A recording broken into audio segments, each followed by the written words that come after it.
మామ రూమ్ లో బోర్ కొడుతుందని బయటికి పోదామని అనగానే మనోడు ఎమ్మటే పదరా కోయడగొట్టే పోదామని రూమ్ కి తాళం వేసిండు. చలో మేము అట్లా బయలుదేరగానే నా బండి పక్కన పెట్టేసి సాయి అని బండి వేసుకుపోయినాం. సాయి అంటే ఎవరు కాదు మామ, ఇగో వీడు చూపిస్తా చూడు, ఓ వీడే సాయి, బండి తీస్తాను చూసినావా. చలో అట్లా బండి తీసి బయటికి వెళ్ళినాం. పెట్టుకున్నాం మామ, కళ్ళ దుబ్బ పడకుండా. మీరు ఈతులకు అనుకుంటారు కానీ కాని ముచ్చట. కానీ మనోడు బండి ఎక్కగానే రైడర్ అని ఫీల్ అయిపోతారు మామ. నిజంగానే రైడరే అనుకో, కానీ నాకు వెనక చుచ్చు పడుతుంది మామ. దేవుని మొక్కుకున్నా. చలో ఇంతవరకు పోతామో చూస్తా, మధ్యలో ఏం కాకపోతే అదే మంచిది. చలో ఇక్కడికి వచ్చేసినాక కింద ఇక్కడ బండ్లు పార్క్ చేయాలి, చిన్న పైకి నడవాలి. పైన గుట్టొత్తది మామ, గుట్ట కాదు గుడి వత్తది మామ. అలా ముందుకు నడుచుకుంటూ పోవాలి. ఎంత దూరం అంటే కొంచెం అలా తుప్పలు వస్తాయి. తుప్పలు వచ్చినాయి కదా అని అటు ఇటు చూడకండి మామ, పక్కన ఏం కనిపించేది తెలియదు. అందుకే చక్కగా పోయి ఒక 2-3 నిమిషాలు నడుస్తే అయిపోతుంది.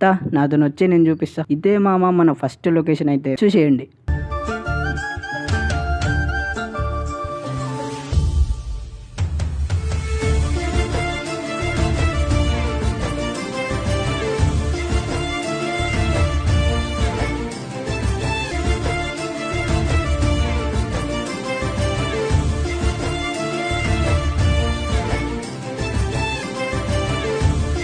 ఈ లొకేషన్ కాదు మామ, ఇంకో లొకేషన్ ఉంది అని మనోడు అంటే ఇక్కడికి పోదామని బయలుదేరినాం. కింద చూస్తే మొత్తం గజ్జలు వణుకుతానే మామ, అంత భయం అవుతుంది. అయినా పర్లేదు, లొకేషన్ కోసం ఎక్కడికైనా పోతామని చిన్నగా నడుద్దామని స్టార్ట్ చేసినాం. ఈ రాళ్ళని చూస్తేనే ఏమైతుందో ఏమో అని భయం అవుతుంది. ఒకవేళ పడ్డాం అనుకో తెల్లారి మనని తీసుకుపోతారు మామ బొందలగడ్డ. అట్లానే నడుచుకుంటా కొంచెం ముందు పోతానం. ఎట్లా నడవాలో కూడా అర్థం కావట్లే ఈ ప్లేస్ లా.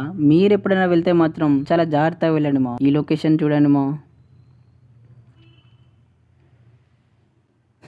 మనోడు రానికి మాత్రం చాలా కష్టపడతాడు. నేనంటే నాకంటే ఎక్కువ భయం వాని. అలా నడుచుకుంటూ వద్దాం అనుకున్నాడు కానీ రాలేక అక్కనే స్టక్ అయిపోయిండు. చూడండి మావ ఎట్లా అయిపోయిండు. కోతిమావ కనిపించింది మావ, కోతిమావకి నమస్తే పెట్టిన. కోతిమావ కూడా వ్యూ ఎంజాయ్ చేయడానికి వచ్చిందేమో, మాలాగానే వచ్చినట్టుంది. పదా ఇంకో సైడ్ వెళ్దామని చెప్పేసి వెళ్తున్నాం. అక్కడి పోగానే కుక్క మావ కనిపించిండు. బాయ్ నమస్తే పెట్టేసిన అనుకో, డైరెక్ట్ లొకేషన్ చూసేయండి.